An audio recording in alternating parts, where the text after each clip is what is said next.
Okay, hello everyone, and welcome to another episode of Handmade Hero, the show where we code a complete game live on stream.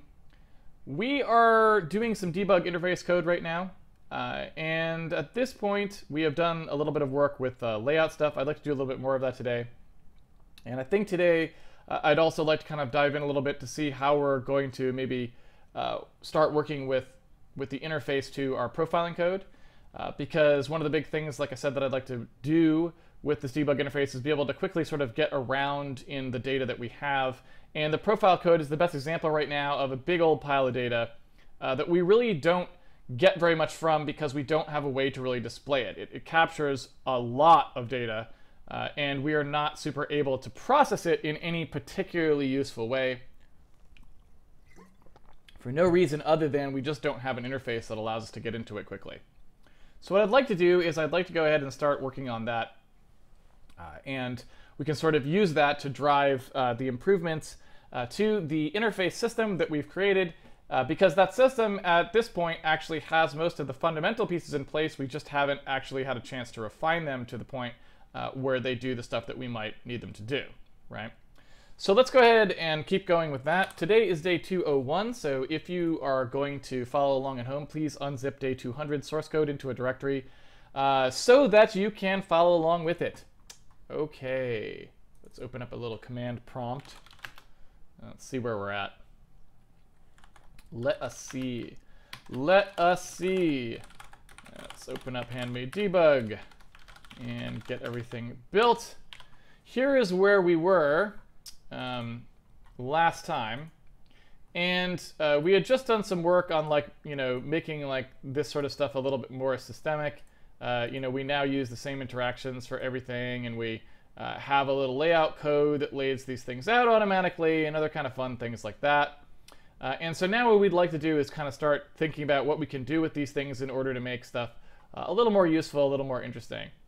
And like I said, there's a couple of things I want to look into. So like one of them, for example, is being able to do something like take this just, very rudimentary display that we have going here. And we'd like to be able to figure out some way to do more with it, right? So figure out how we're going to make this interface work, which I don't, like I said, don't really know how we're going to do that. Oh dear. What is going on here? First chance exception. What is the first chance exception? Is this an invalid record? It is, in fact, an invalid record. What is this code? This is the draw profile code. Indeed. Indeed it is. I'm not sure why would we be getting one of the... Well, so I will say that at the moment, I don't think we're at all in debug mode anyway. We're not at all protected from this sort of stuff because we don't save any of these strings, right? They're just things that are sort of already being transiently dealt with. When the DLL reloads, I think we are probably easily susceptible to something where someone could remove a debug record out from under us. Because at the moment anyway, let me see if I'm correct about this. At the moment anyway, I think... yeah, so when we call game update and render is when they're going to be drawn. And the time that they got, so the time that they actually got updated, right, is down in here. So debug frame end. So in between debug frame end and when they are actually drawn, we could actually have exactly that happen, right?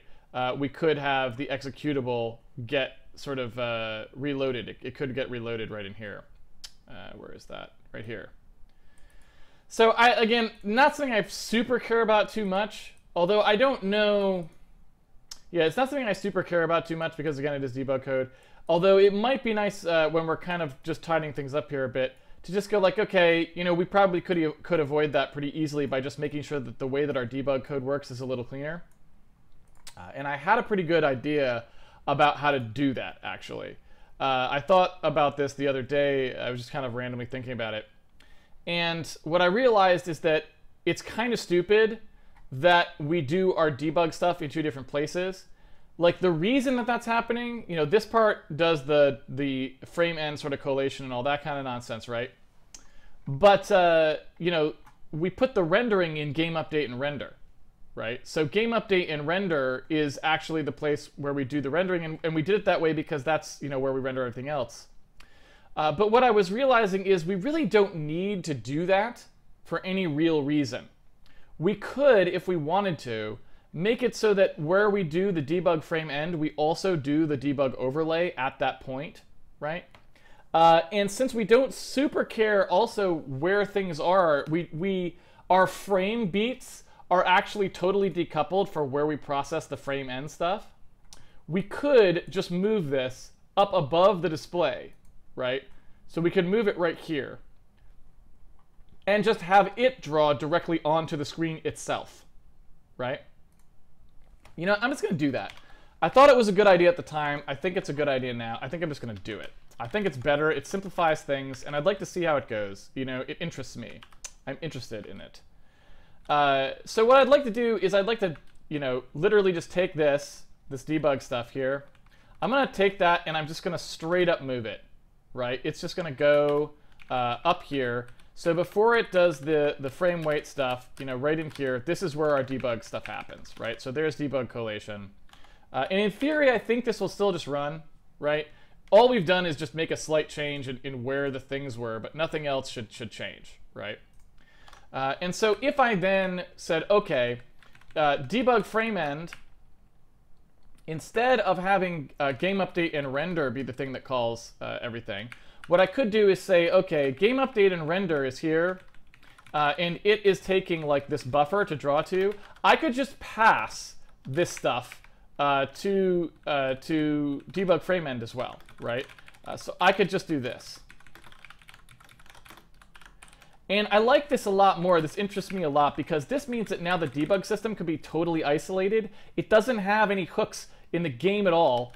So the game just writes to the buffers, and then the debug system picks them up later. And that's just a much cleaner thing than what we were doing before. You can see in here, we're actually calling this like debug stuff right in here, right? And I don't really like that. I don't like that idea, and I don't want to do that. Now there is one problem with it, which we'll get to in a second. Yeah, I'm going to take a look here and just grab the rest of this. So the only other thing we do is just debug end, right?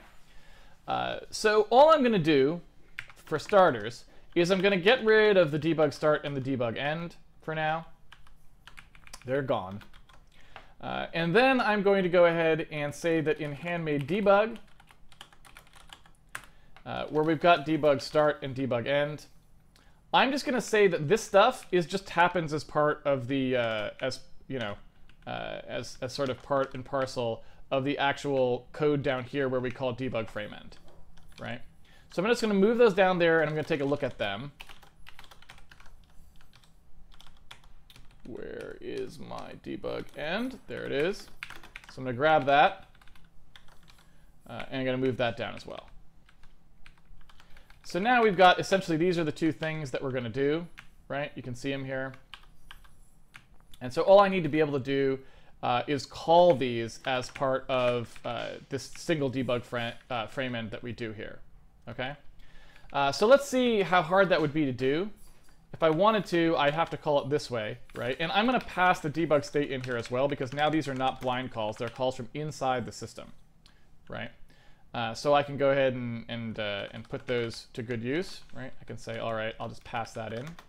So basically what this guy does is he just kind of initializes some of this stuff. These things are really, to be honest with you, stuff that we probably don't, a lot of this stuff is stuff we could simplify a little bit, but we'll ignore some of that for now, just in the interest of sort of merging these two things first. So if I were to call this from in here, when we go ahead and see if we've got it, and we look at, look at what's going on here. When we're about to actually do stuff, I feel like we'd probably want to do it like this. We'd say right here, here's the width, here's the height, here's the assets, here's the debug state, And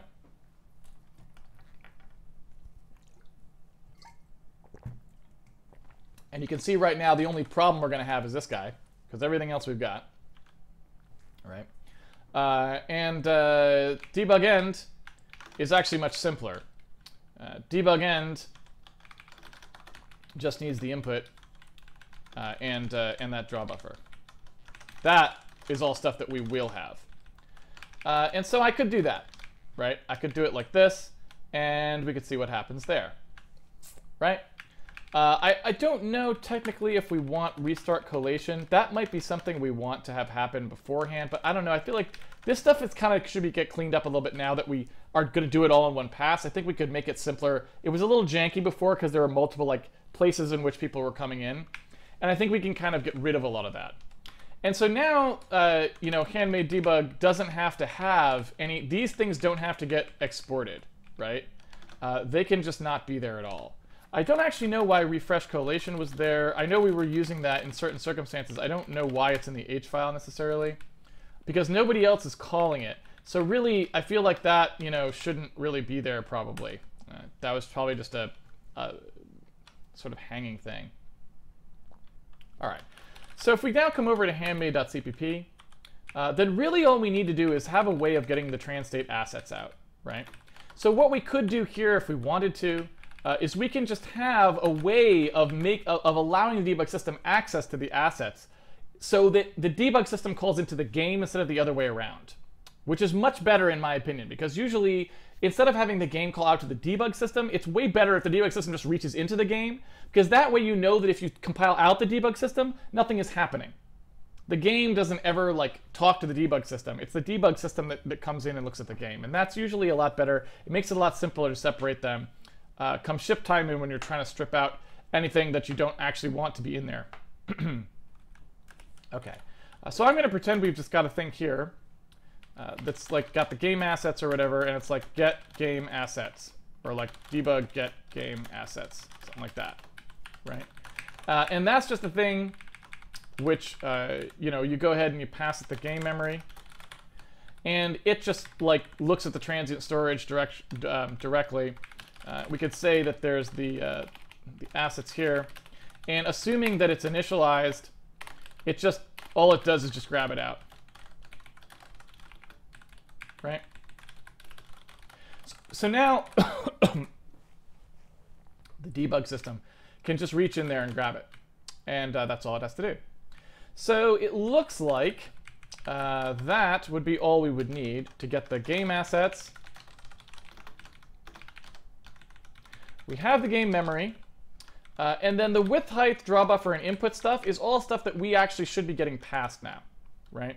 So we have in Win32 Handmade, we're passing these things in, so all we have to do is in Handmade platform make sure that the input and that draw buffer both get passed, right? So it's really just making it so that game update and render is really, you know, debug frame end, this thing right here, is really just going to be the exact same call structure as update and render. You know what I'm saying? We could really call this debug update and render or something like that if we wanted to even, you might imagine. So if we have the buffer, then that means that really we just need to take a look at handmade.cpp where we define draw buffer. You can see how we do things here. There's really not that much to it. And so all we have to do is make our own same version here where we're going to just create a full screen buffer out of the thing to draw to, right? We already know from the off-screen buffer, we already know this stuff, right? We know the width and the height. So really all we have to do is right before we're about to draw it, we can just do something where we go ahead and set the width, height, the pitch, and the memory like this, have it draw to that, and be done. So I think that probably gets us into position to do what I wanted, which is to have it be a totally separate thing. All right, so let's take a look here. I probably should make that a semicolon, not a colon. Clean up the compile errors. Let's see, missing a semicolon. You are correct, sir. I am. Debug end. Function does not take 3 arguments. Is that really true? I think that is true, but I want it to take 3 functions and 3 parameters. There's that third parameter. Okay. So that looks a little bit better there. Okay. So yeah, starting to look a bit better. What's going on with buffer here? Is buffer something that only occurs inside? Yeah, so I want to make sure that we actually have this buffer so that people can write to it later. And now I think we're in better shape. All right. So let's see here. Debug get state is having a problem. It's not happy. Why is it not happy? Because it's not initialized yet when we get there. And I guess that makes sense because debug start is being called here. So like I said, that's just kind of a result of collapsing this code. So I need to reorganize it just slightly. Just very slightly, right? So what I can do now, in fact, debug get state, I want to stay at this point. Who is calling that, actually? Because all of these people, this is kind of weird now. At this point, all of these people, this stuff is never supposed to actually go into that debug state stuff. Yeah. We don't really need this feature anymore. So it's a little wonky. But what I'm going to do here is I'm just going to take debug start. I'm going to take this stuff. I'm just going to go ahead and put that in here because we really don't need this as a thing anymore. So what I can do here instead is right here. Well, actually, yeah. Let me see here. Let me see. All I should really have to do is just do this right there, right? So in debug start, before I call it, I should be able to just do this, right? So we'll get it directly out here. We won't assert that it's initialized because we know that it's not. So we'll just go ahead and do this. And then I think we are in better shape. Yeah. Okay. So now I think we're in better shape, and I think also we would have fixed that bug. Yeah. Which is that now the executable can't get reloaded in between the times that we collate and display.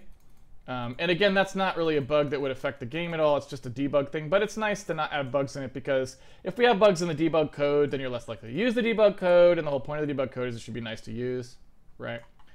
You're trying to encourage its use because it is there to help you find bugs and to help you see bugs you might not see otherwise, right? So I think that's roughly what we would want. I think that's all fine. And so I think we're, at least I'm pretty okay with that. Okay, so that was a good change. We still have, you know, structurally speaking, this stuff could still stand to be improved quite a bit more. We still have not moved to like a rolling buffer or something for doing that collation stuff, so we still have that frame strobe annoyingness. So there's some stuff there that I'd really like to do at some point too, but, you know, one step at a time. But that's a really good change that we've made there. I'm really happy about that. Because now it means that pretty much people are only ever, you know, doing sort of basic writing to debug buffers, and they're never calling into the actual debug system per se, right? Which is what I kind of wanted to make sure that they weren't doing. I don't really like the game to be able to do that. Now, I'm wondering too, game debug.h, so all this stuff, I kind of feel like none of this stuff should be necessary for anyone anymore. I feel like handmade debug.h, I feel like can this start to go away would be my next question, right? In other words, do we have to even have that in there? And so I'm just wondering, right? I'm just wondering about that. So let me go ahead and take a look at handmade debug variables.h. Where is that included? Right, let's take a look here. Handmade debug variables. These are both in handmade debug.cpp, and that, I assume, handmade debug.cpp is at the very end. Perfect. Okay, so now you can see what I've sort of done here, which I really like. This means that basically at the very end of our entire compilation unit, we include the debug code, which means if we didn't want it at all, we should be able to get rid of it entirely. And you can see that I've done that right there, right? And the only link error that we get is the fact that debug game frame end is not defined, and we said it was supposed to be exported. Now that's perfect. That's exactly what I want to see. because that means all of this debug code can just go away with an absolute triviality, right? All I would have to do is this.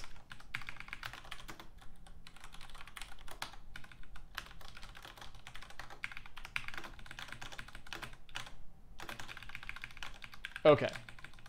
And now, if handmade internal were to be switched off, like so, we would have absolutely, okay, so I don't actually remember what this is actually supposed to return. Should probably check. Debug table. A debug table, huh? So I'm just going to return 0 as the debug table. Yeah. How about that? You like that?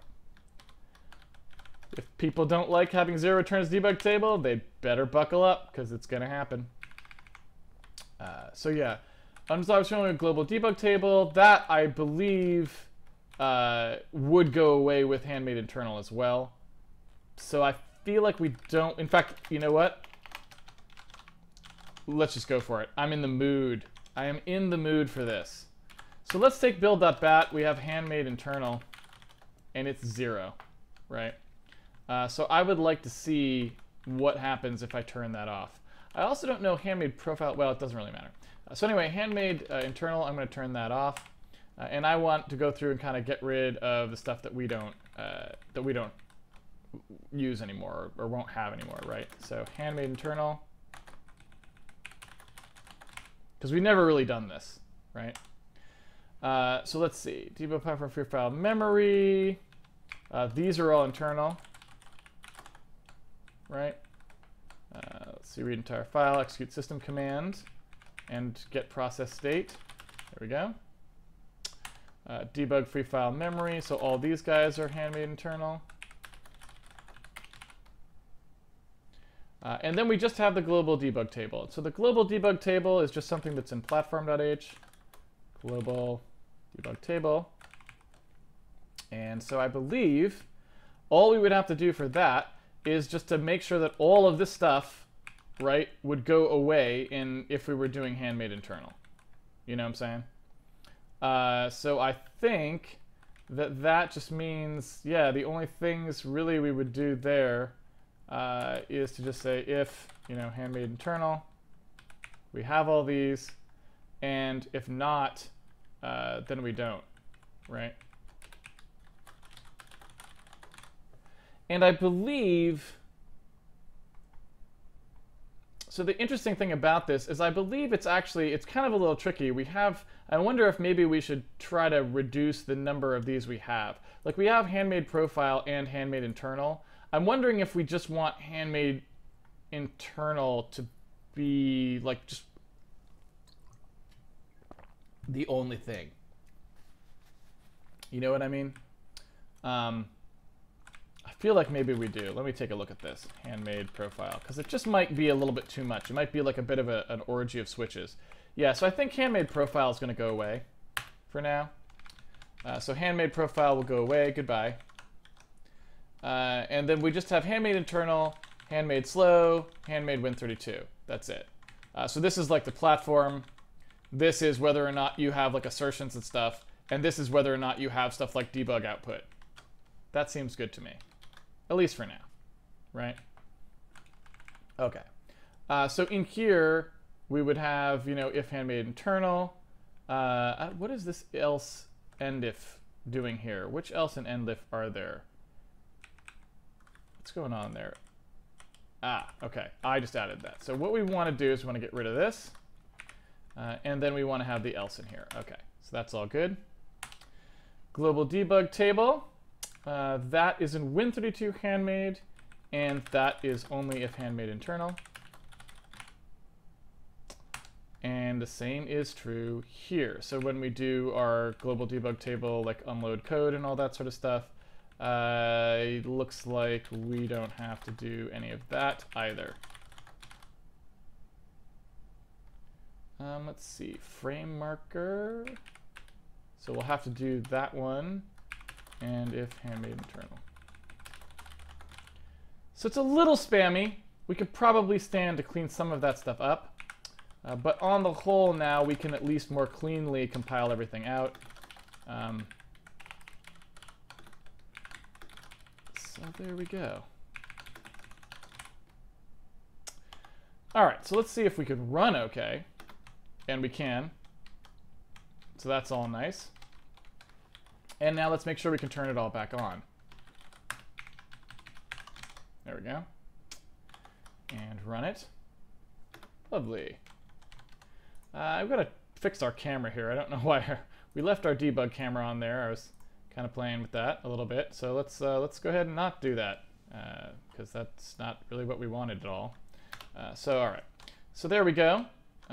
So that's using the current state of things, and then we can turn off Handmade internal, and then we can run, and now we are back to running the game regular.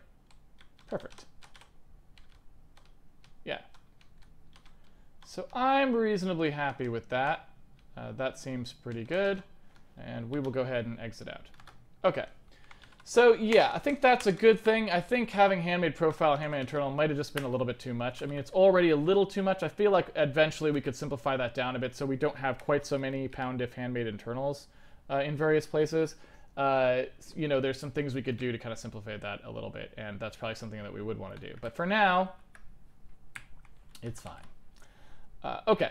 So that's all good, and we still have about a half hour here. So even though I chose to go on that detour, we still have actually a fair bit of time, so we should probably kind of come back now and take a look at what we could do with our profiling stuff, or, you know, let's just, whatever the next logical thing is to do here to move this sort of stuff forwards a little bit, right?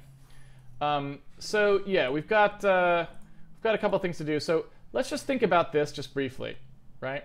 Let's just think about this guy and think about how we might want to deal with what's going on here. So right now, you know, we've got a thing. This is like basically frame bars, and you know, we kind of got rid of our debug menus and all that stuff. So the first thing that I'm kind of thinking of is, you know, we had that little radial menu thing in there that we sort of did briefly, but that we never really did much to. And what I'm thinking now is, I think now that we sort of have this state, we got this sort of stuff working where we've got these little guys, and we also have the ability to do, you know, kind of the tear off stuff. We've kind of got the ability to sort of set up debug things a little bit here. What I'd like to do is I'd like to add some kind of a debug interface sort of a thing where we can actually sort of now do the thing I was saying where I want like the right mouse button to be like a clutch that comes on and you can get at some features and stuff. Because like, remember, we had a thing where we've got these guys streaming by, we want to be able to like stop and investigate a profile without it recording any more data. You know what I mean? And so that's the sort of stuff that I want to sort of maybe get into now. Okay. So I'm trying to think of what the easiest way to do that is. So like, if you think about how this would be working, you know, I want to kind of have something where, you know, maybe like these guys, maybe there's a bunch of debug interface sort of stuff that happens. Like these guys have buttons or something in them that you can click on to do stuff, like action buttons. And some of those action buttons would be things like, you know, pause the running game or whatever, that sort of stuff. You know what I mean? And then we would have this notion that certain groups are like, when you like go into the clutch mode, those groups expand, and when you go out of the clutch mode, those groups collapse again. So that way, like, some of these groups would be expanded all the time and some of them wouldn't be.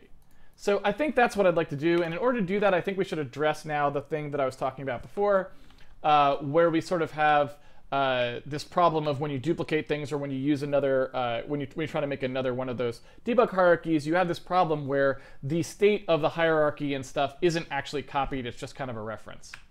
And that's a pretty easy thing, I think, for us to, well, it's not that easy, but you know, it's not a huge deal for us to start looking into that. It's not a really big deal. So if you remember the way this stuff works, we have these debug variables. And the debug variables have stuff in them, right? They can be like a group of things. It could be a bitmap display. It can be a counter thread list. It could be whatever, right? And then we have debug variable references. And debug variable references are kind of like these sort of other things. And they're sort of like a shadow of the hierarchy. They're sort of the thing that controls the hierarchy. But if you notice, we kind of have them, they're kind of smushed together a little bit. Because if you look at what happens in the debug variable, right, we've got a debug variable group, and the debug variable group is the thing that actually has these like child pointers in it. So I think what we want to do instead is we want to move that variable reference sort of concept. We want to move this debug variable group up entirely into the debug variable reference completely, right? Meaning we want this. Does that make sense? So that all of the meta information about that structural stuff is all in the variable reference, and there's no such thing as a debug variable group in the actual like variables themselves. The variables themselves are nothing. They are just data, right? They're just the data of the thing, whatever that thing is, right?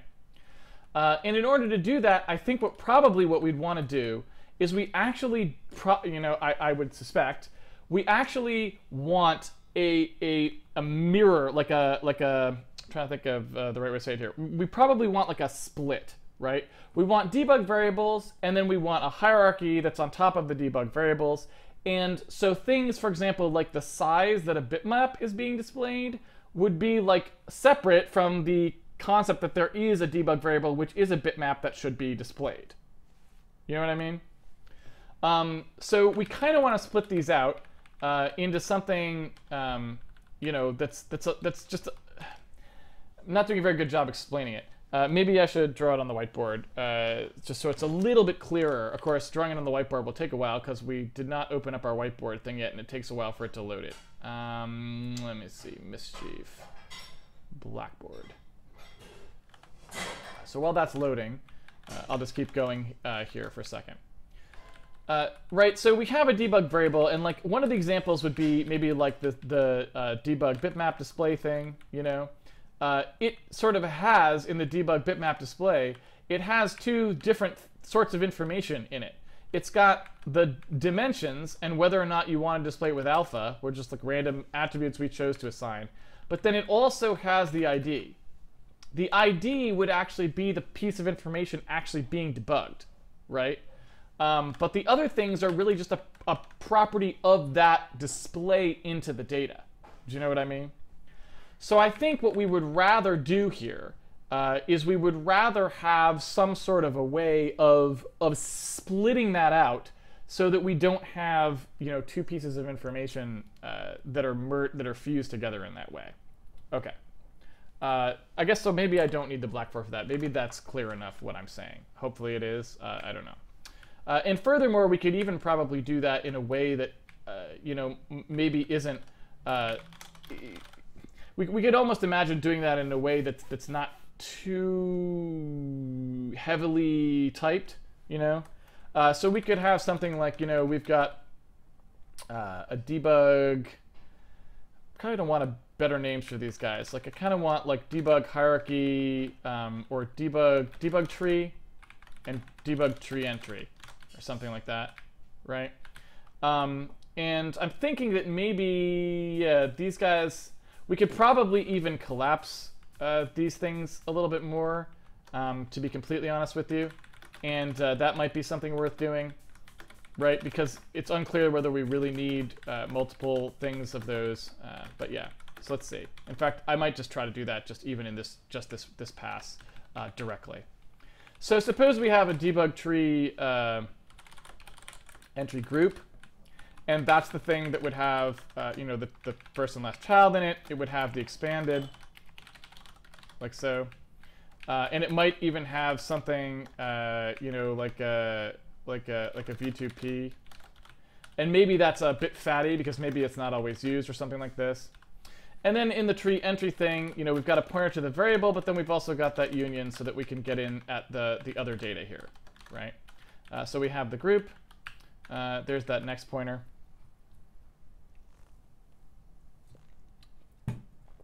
Okay. Yeah, and so we've got the group there. We have probably want a debug, probably actually it would go right in here, right? So we'd have a debug tree.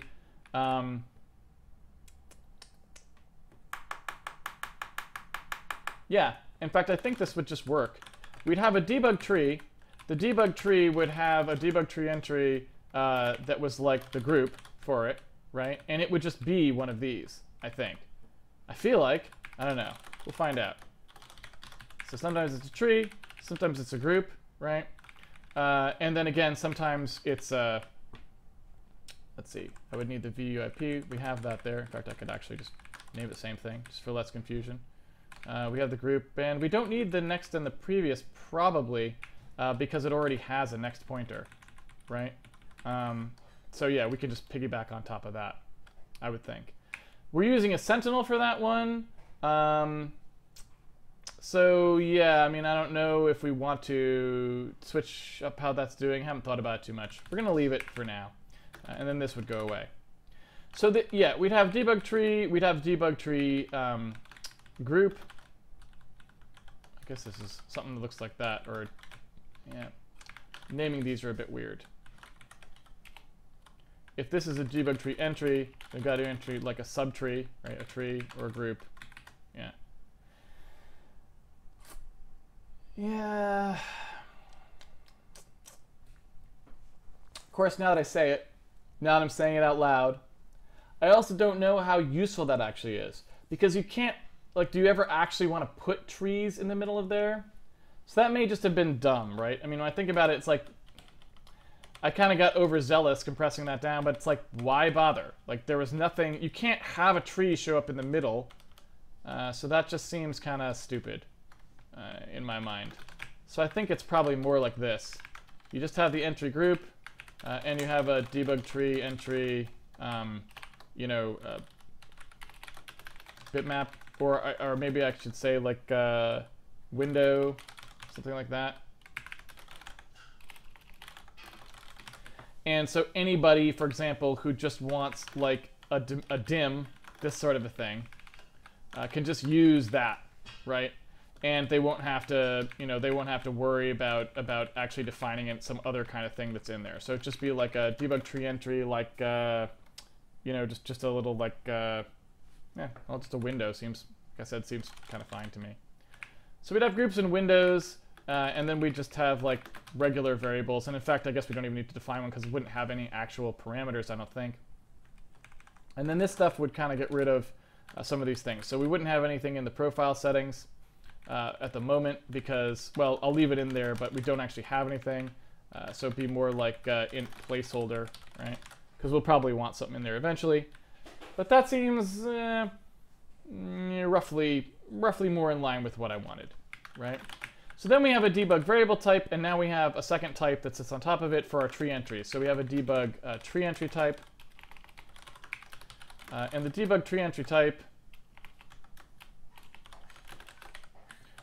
is just going to be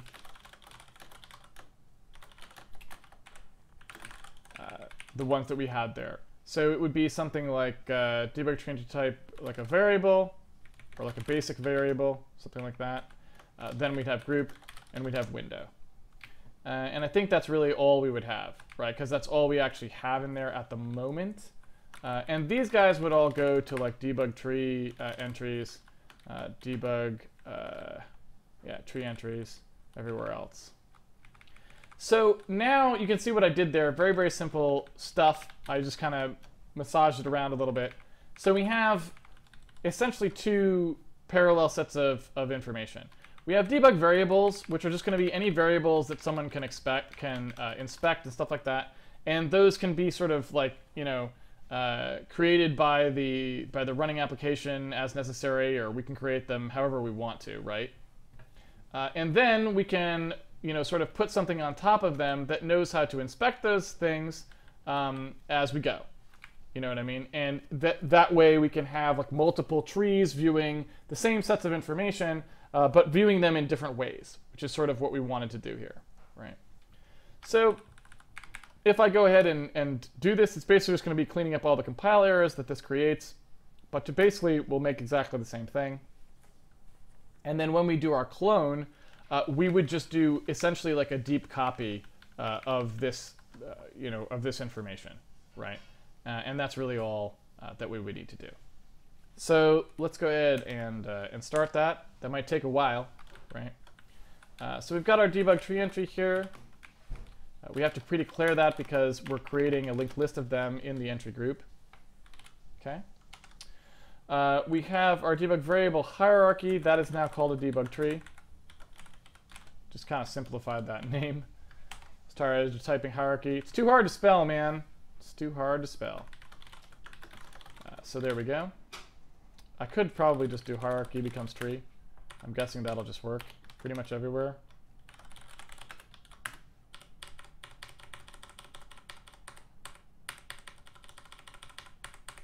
Yeah. Yep. Pretty much good. Okay, so variable references, this is just a debug tree. And I guess, well, it's not really a debug tree to be honest, right? It's actually just a debug tree entry, I suppose, is the root group. And then the debug tree sentinel. I think that's actually more correct. So when we're doing these definitions, this would just be a debug tree entry that it's pointing to, and that would be whatever the group was, right? And I suppose debug variable reference, so debug variable reference is actually going to be like debug tree entry. I think that's pretty much a straight ahead port, right? Okay. All right, so what we need to do now is when we're creating these, we sort of have, again, two sorts of things that we're doing here, right? Two sorts of things that are gonna be created. We're gonna create the debug variables themselves, and then we're also gonna create the hierarchy that, like, inspects those, right? That kind of looks into those. Which again is kind of annoying, right? It'd be nice if you didn't have to do that, but at the same time, there's not a lot of ways that we can get around that. Now, there are some ways, actually, strangely enough, that we can kind of get around that, and that's if you use a system that's more about sort of caching, a caching-centric system, which to be honest, we could in fact try to use. It looks basically the same as this, but the iterators are decoupled. I should think about maybe if we do want to do something like that, just to show how it's done. It's a little more unusual than what I'm about to do right now with just manually creating the hierarchy itself. Basically what it entails is, you just look up into a table to see what the state of something is, rather than keeping it around.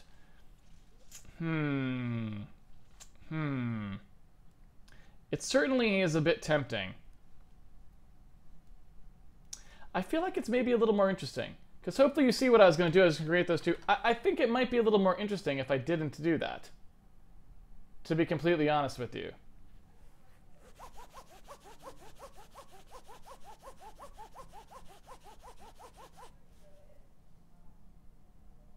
I think I might go the caching route. I think I might do it. All right, so here's how that would change. I think it's a little more interesting, and honestly, it's a little more powerful too, so might as well. If we're showing how to do this stuff, we might as well show how to do this stuff. So the way you do, right, the way that I was going to do this, right, is we'd have a tree that stores, it's literal, it's what's on there, right? And then we have the debug variables.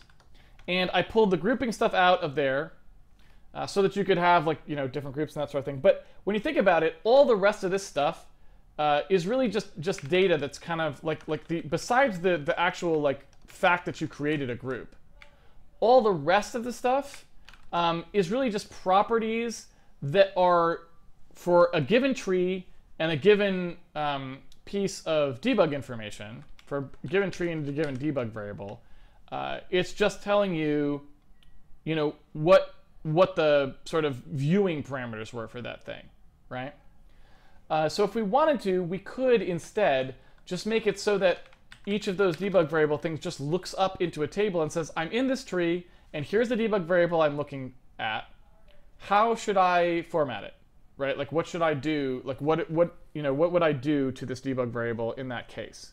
In order to I know that this is a bitmap or something, so I want the data that comes back for that, right? Whatever that is. So in that case, you'd still have something like this. But instead of it being like a debug tree entry, you'd back off a bit from that, and you'd say something like, okay, I have, you know, I have something like debug variable view type, or just debug view type even.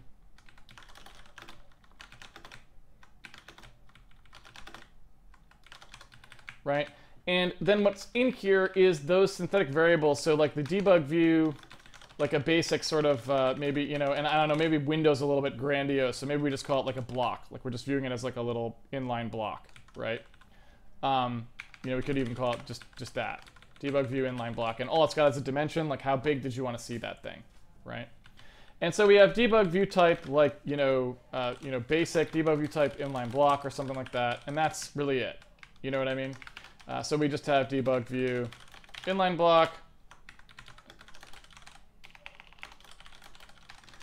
And then we just have debug view basic, which doesn't have any additional information on it at all, right? Nothing at all. So then we would just say, okay, the tree information, in so much as that still exists, is now still considered a debug variable, meaning the piece that's structural, that part we still keep in the variables themselves, right? And the reason that we do that is because that's actually sort of a thing that the user is then creating. The structure, like the actual tree, is actually just something that we want to keep. It's something that we think is valuable, and you know, if they made a little window, we want it to always stay around, and we don't want it to get like evicted or anything like that. Wish I had more lemonade, but I don't. So anyway, you know, inside the debug variable or whatever, it will actually have whatever needs to happen in terms of lists or that sort of thing will actually be in here. And the way that I'd like to do that at the moment is I'd like to make this thing be some kind of an iterator that works a little more smartly. I'm trying to think of how exactly I want to do that. I'm going to say that, well, you know what? For the moment, I'm going to say that we just have something really kind of rudimentary, which is, you know, inside debug variable, we would have a debug variable or debug variable list or array, and it would just have like a count maybe, and debug variable star vars, right? So it just has like this notion that we have some set of variables in here, you know? That's it. And so one of the things that debug variable can be now is it could be a list, right? So it could be a variable list, or just a list maybe, var list, I don't know, something like that. And in here we would have a debug variable list, or sorry, array, var array. Probably should have called it array up there, huh? And so now, you know, like people can build, right, their own arrays of debug variables and put them in here, and that's all fine. And like I said, that's going to be part of the actual, it's like considered legitimately part of the debug information that, you know, gets kept for now. That's what we're going to say. And then inside here, you know, we've got the debug variable array, and that will actually, you know, produce those variable sets. We could even cheese out on that if we wanted to. We could make those be something that was a fixed size, like you can only have a few of them or something like this. I don't even know. But point being, that's, you know, how that would work. Okay, so assuming that we leave it that way, yeah, there's no way that I'm going to have this change done in 7 minutes, I don't think. But I think it's probably the better way to go. So in this case, we've again switched it over then to these are going to be like ways of viewing the thing. Debug view. And it's probably just a debug view, I guess, in that sense. And instead, what we would always have here is some way of getting back to what it actually was that we were viewing. So it'd be like a variable and a tree would probably be what it would be like, you know, looked up on. And we would just have some hash table that hashes these things together and then gets, you know, it back for us. It says like, oh, here is the, you know, here's the debug view that corresponds to that thing, right? And then we have the debug tree, which would remain pretty much entirely the same. And that would just point to a variable that's like the root of the tree, right? So that's the root group. So I think that's it. I think it's really that simple. So it's not a huge change from what we had before. So I kind of like backed off on wanting to create that superstructure for everything. And instead, we just lazily sort of cache those things by putting them into some kind of a hash table, right? And so then what we'd have is inside the hash, and we could make it here so that in the debug view, right, we'd have something where we just kind of, you know, do something like a debug view next in hash. And so these settings, they would kind of just, they just kind of like chain onto whatever the hash was, right? So as we got new ones, off they would go. And that's pretty much it, I think. That's really all that I think we'd have. And so in the debug state, we would have a hash of these views. So in addition to the tree sentinel, right, we would have a debug view, and we would have the view hash. And inside the view hash, I guess we'd just say like, okay, we just have, you know, some set of these, however many, some big old hash worth of those, and we just look up things in there, and that'd be it, right? So let's see. Okay, so we've got to fix some of this stuff. We've got debug view. We've got which tree it's in. That's going to have to be pre-declared, right? So we've got a debug tree. This stuff, again, is going to kind of go away. We've got expanded, right? Oh, and that is something we'd have. So the debug view, for a particular variable, we'd have an debug view. This was the thing we wanted to do originally, was change the, you know, make sure that the expansion state was stored per thing. That would just be a debug view collapsible or whatever, right? And it's got one of these things in it, something like that, right? And we'd probably have it be something like, okay, it's, you know, expanded, expanded always, or expanded in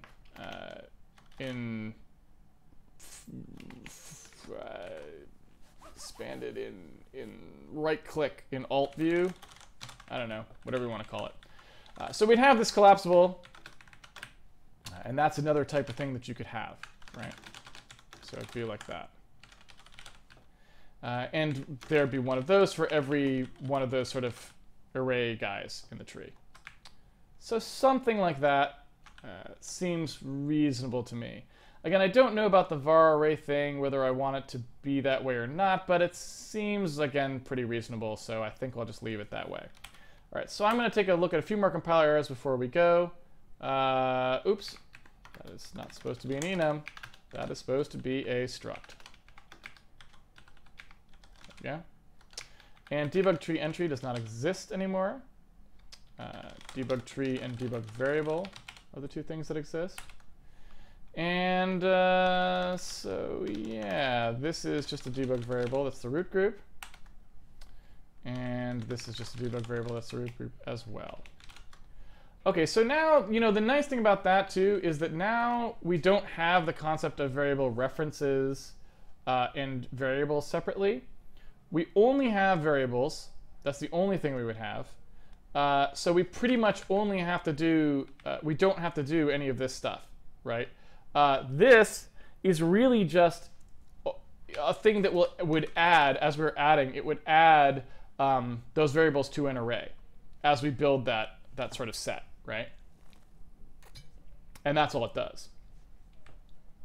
So if we wanted to take this system, right, we could just say like, oh, okay, you know, we're going to do debug add variable. There's no such thing as a referenced or unreferenced variable. That's just stuff that is literally just always going to happen, right?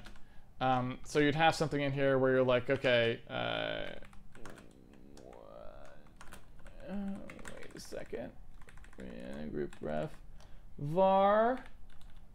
So this set here, right? Well, I guess if we want both of them, if we'd want to add a variable to a list, we kind of want to be able to add things to and from a list. So I'm not sure I quite want to collapse those yet. So maybe I'll start a little bit further down, right? So yeah, So if I want to do any of these things, really what I need to do here is this right here would be the array to which they're being added. You know what I mean? So if you called one of these things and you're supposed to be adding a reference to it, you don't ever really push a struct or anything like that. You would just need to make sure that you added it to the group, right? Whatever the debug group is here. So, you know, whatever this thing is, where it's got the count, and we've got sort of the var array here, it just needs to be able to add things to this vars. You know what I'm saying?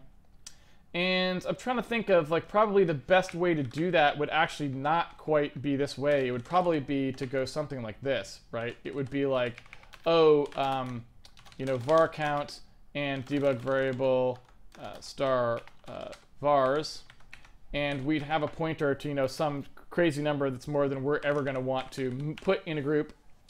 So you would start this guy out, you would fill out those vars. In fact, that's already way too big. It's too much. It's just too much. We'd fill out those vars as we go, and then we'd go ahead and push them, like when we were done, we would go ahead and package them up to put them into the variable array, right? We just kind of like slot them in there. And again, like I said, it's kind of annoying. Like, this is a place where I'd probably want to use some kind of an expandable, like I'd rather use some kind of utility class here, especially in debug code. I'm just not sure I actually want to really write one of those that we would then use. It might be overkill, but we could see. You know, maybe we will write one for that.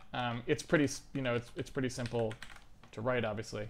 But like I said, I don't know. That's kind of an open question.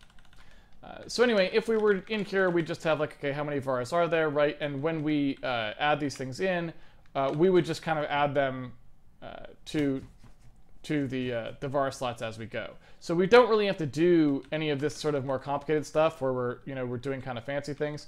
Really, all we're going to do is just add them to this thing here, right?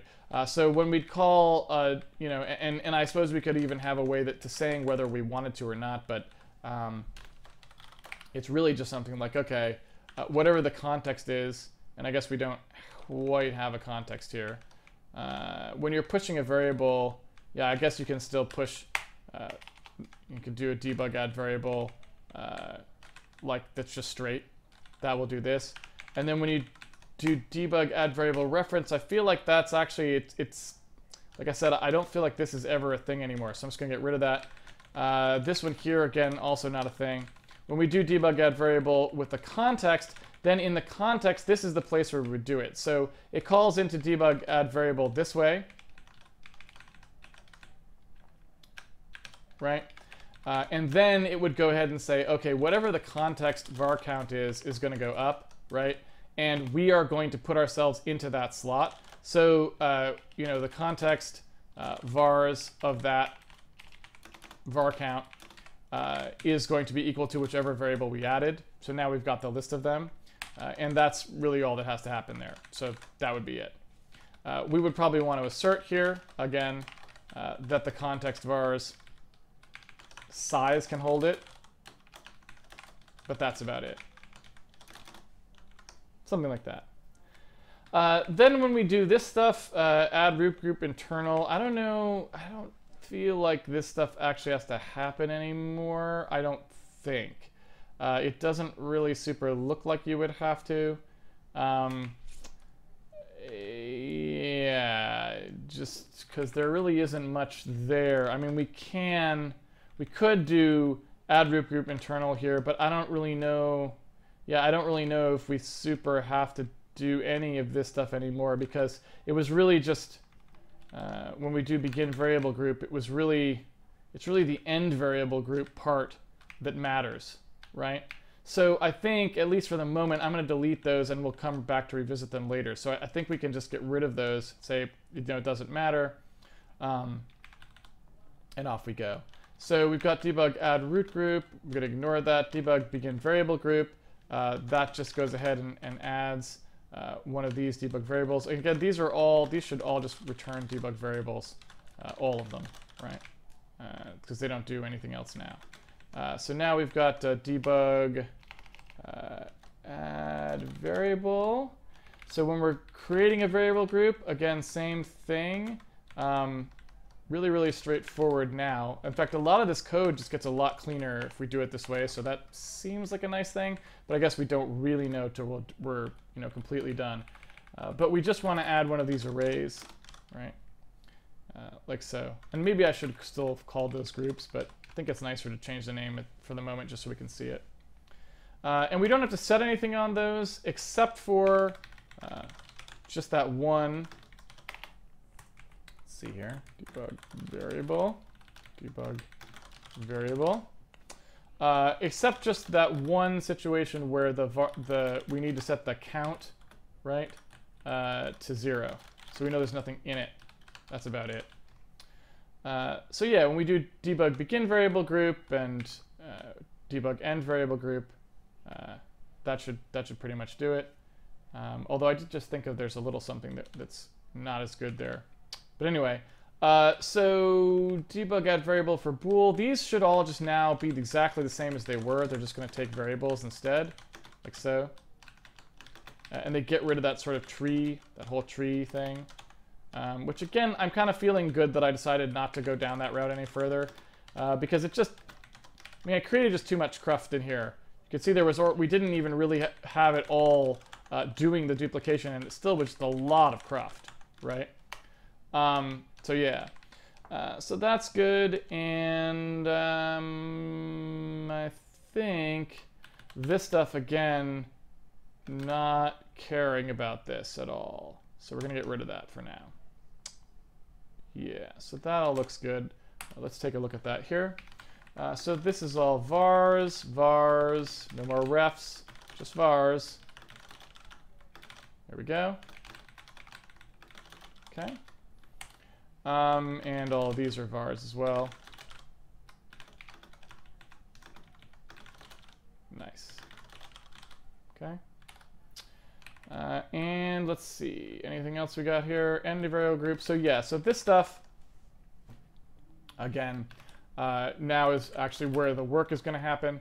So when you do an end variable group, you're going to have to take essentially off whatever it was here that you were, whatever the debug variables are that had piled up right on there. And we could do that. The other thing we could do here is we could do this in a fairly cheesy way and make it so that we actually still do it in the group itself, something like this. And the way that you do that, and again, I'm just not sure if this is a good way to go or not, but the way that you do that is inside when you do the debug begin group, like so. Oops, that's not the one I meant.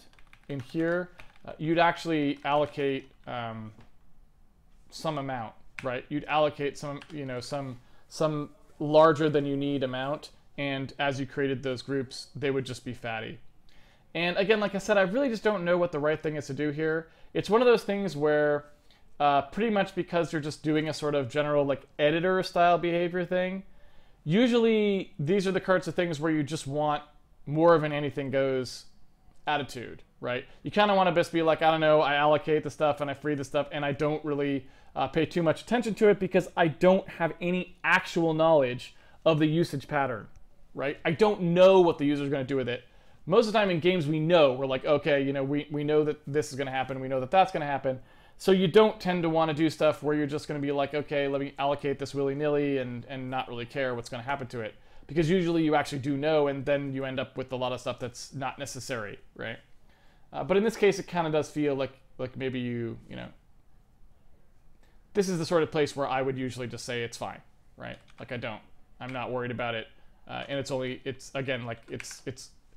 debug code for the game, so I don't care about there. And also, I think it's for editor code. I'm like, it's perfectly appropriate, I think, to say you don't know what the user is going to want to do to it, so it doesn't really matter. You're not like creating some kind of problem by it completely ignoring how it might be allocated. All right, I think we're basically out of time though, so I think I may pause this temporarily and say that I will just go ahead and turn off Handmade internal. And that way the game is still in a compiling state and nobody is broken if they're trying to play with it. But I can finish up tomorrow, doing that port over to the new way of handling the variable stuff. And that'll be nice because then we'll be able to actually kind of do a little bit more of a reasonable kind of organization of things, and they'll be able to store their parameters separately, which is what I wanted, so you can have like more tear-off stuff.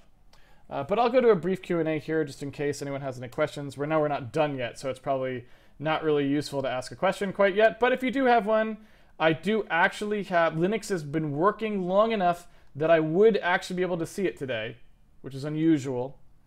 So I will actually be able to see it today. And so if you do have a question, you can put a Q colon in front of it, and I will be able to see it.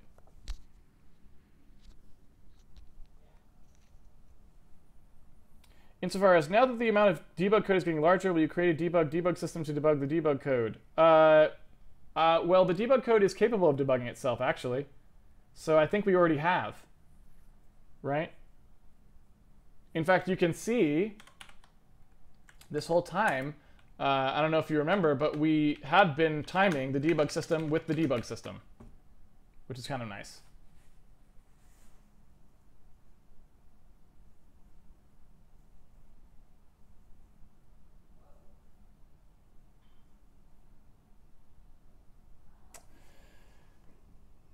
Manic the Nobody, is this the link you were looking for earlier for Martin Cohen? Let's take a look. Let me see. Let's take a look. Okay, so yes, I think this is. Or, well, it may not quite be the one. In fact, you know what? No, I don't think it is necessarily. Well, maybe it is. So implementing the ALU looks like the one I was thinking of.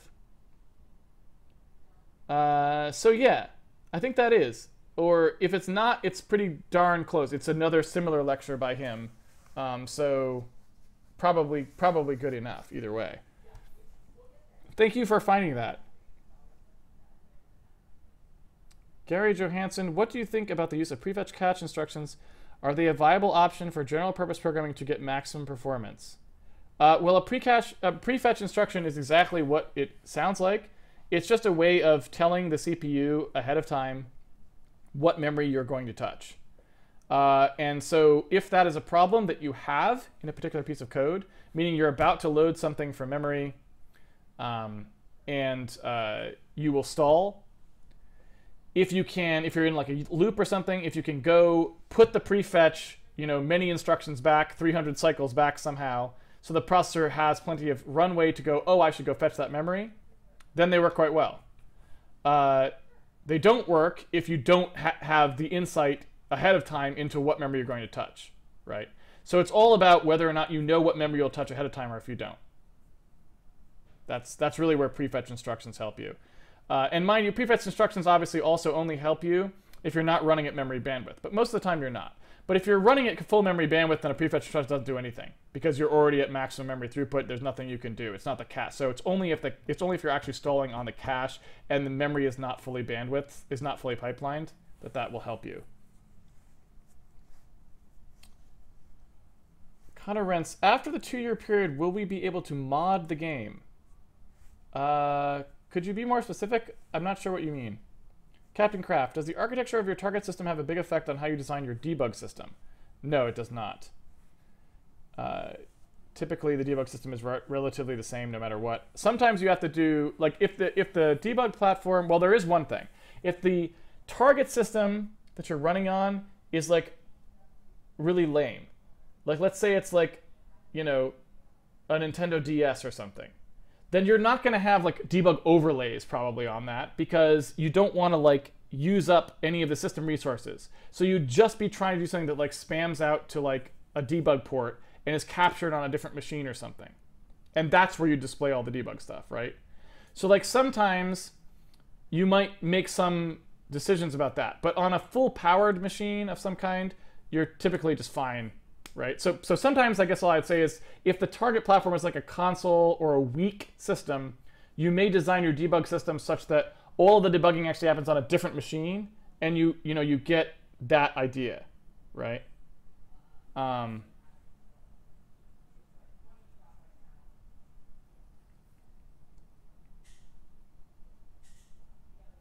Would be it an idea to pass build.bat a parameter which would use to switch optimizations on and off on the different build units, like if pound %1 equals opt, do this, otherwise do that. Yeah, you can do that. I don't really have much of a use for it because I build inside the editor, and so I want to be able to just like set it, and then every time I build, it just uses whatever my current setting is. So I don't really want to have it something I pass. But you know, if you want to do that, you totally could. Or you know, we could hook it up so Emacs set the variable and then pass it or something. But I'm probably not. You know, it doesn't really do that. What do you think about No Man's Sky? I have not played No Man's Sky. I can't even think about how it works now.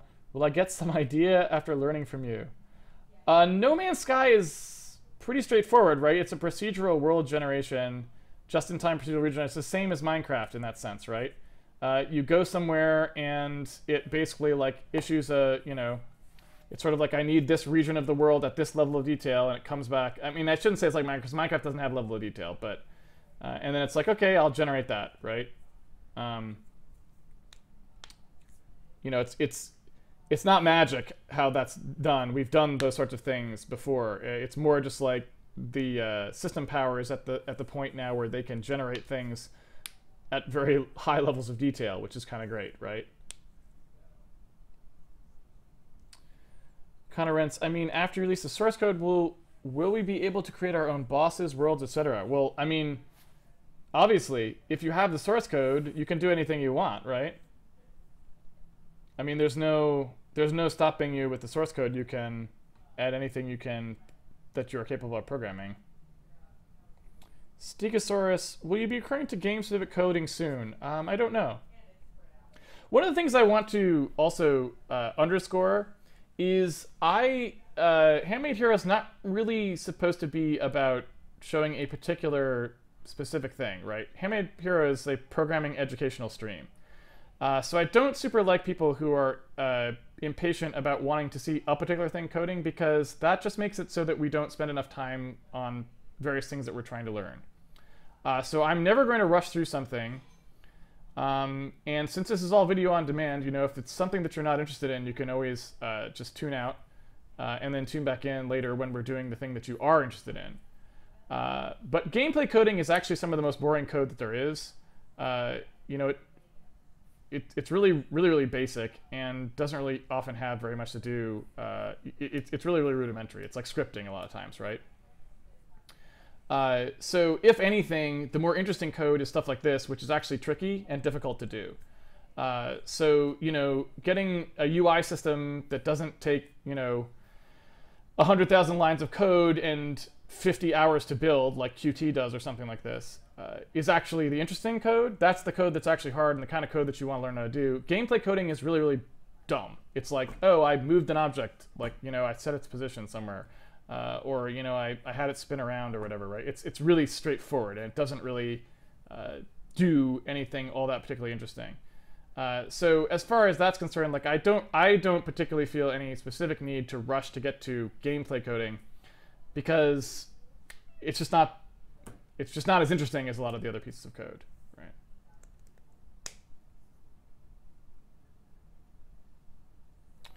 Could something like a Raspberry Pi or other ARM desktop PC run Handmade Hero well enough, and is that the kind of system where you would want to do the debugging on a separate machine? I think that probably a Raspberry Pi could run Handmade Hero well enough, yes, but I think it would definitely, well, I don't know. The new one has a much better processor than the original one did, the Raspberry Pi 2. So I don't know. On the Raspberry Pi 1, what I was going to say is you definitely couldn't run Handmade Hero rendering in software like we're doing now. You would have to use the graphics subsystem on it, right? Because it just doesn't have the kind of power that an Intel CPU does, right? But the new one is a lot better. It's a 4-core, and you know, maybe you could. Maybe you wouldn't do 1080p, but maybe you could. So I don't know. So I don't want to speak too soon. I've never played with a Raspberry Pi 2. I don't really know what it's capable of, and so I don't want to sort of like pessimize that, right? But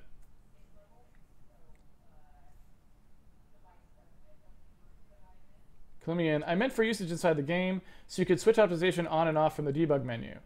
Yes, we could totally do that. That would be really easy, actually, because we could. I think what we want to do is I think we want to change it so that we use the pragma optimize trick, because then we could just make this be a standard variable that's in our variable listing file. So we should probably do that.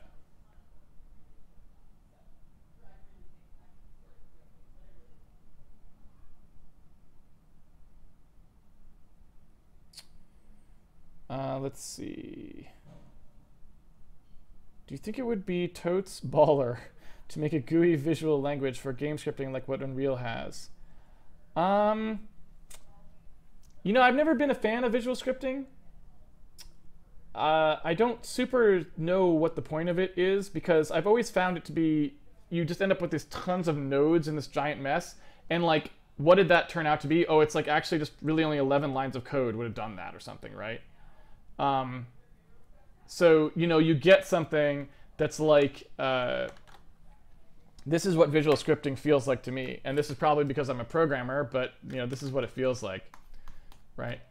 So if you're at day 201, here we go. Actually, I guess that's not day 201. This is not an on-topic thing.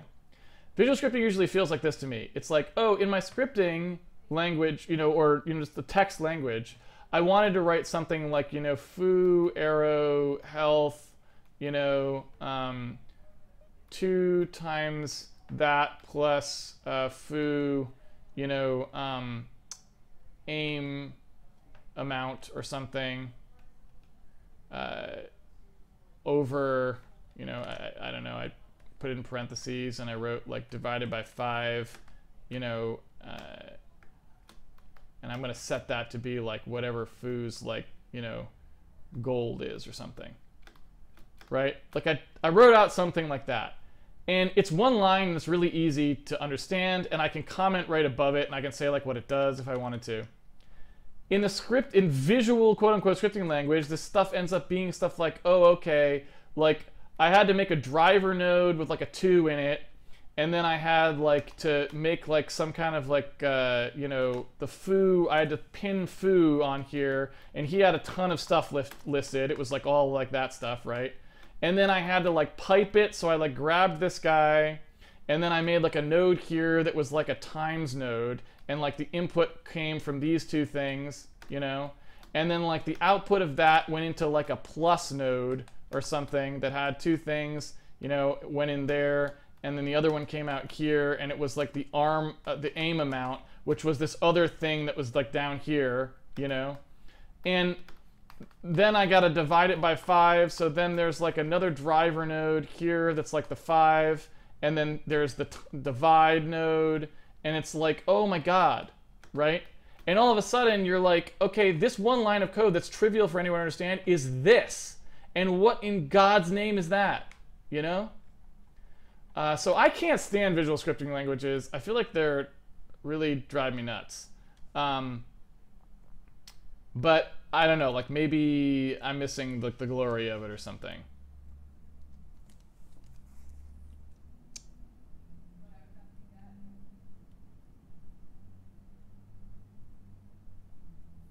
Quartertron, couldn't you collate just the last frame every frame instead of doing all of them in chunks?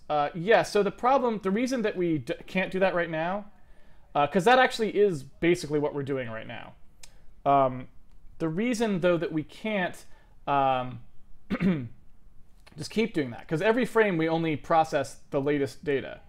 But eventually we have to reset, and the reason for that is we don't have a rolling buffer, so eventually we run out of space to write our data into, and we have to like clear it, and then we have to like start all over again to like grab all the old data. So it's really just a question of having a circular buffer. And then like the code already works incrementally. It's just that would get rid of that one time where we like wrap, right? So that's...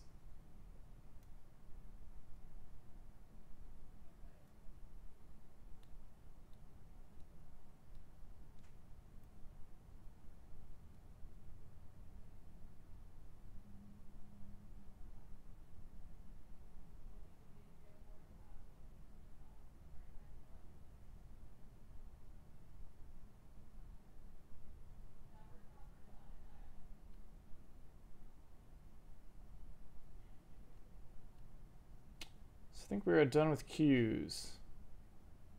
It looks like to me. I think so.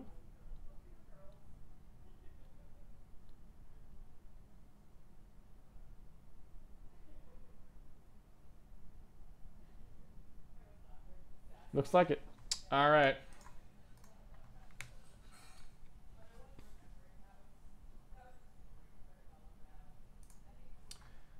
I'm going to close this down. All right, thank you everyone for joining me for another episode of Handmade Hero. It's been a pleasure coding with you as always. If you would like to follow along at home, you can always pre-order the game, and it comes with the source code even today when we are not done with the game. You can go ahead and play around with it at home or do experiments with it or whatever you want. We also have a Patreon page you can subscribe to if you want to support the video series, and a forum site where you can go if you want to ask questions or do anything. Like view old episodes or with annotations, stuff like that. We also have a tweet bot that tweets the schedule if you want to catch the stream live, and we will be back here tomorrow for the last stream of the week, actually, because I'm off on Friday. I will not be around. I have to catch a flight, which is right during streaming time, so I won't be able to stream. But then we'll be back the following Monday.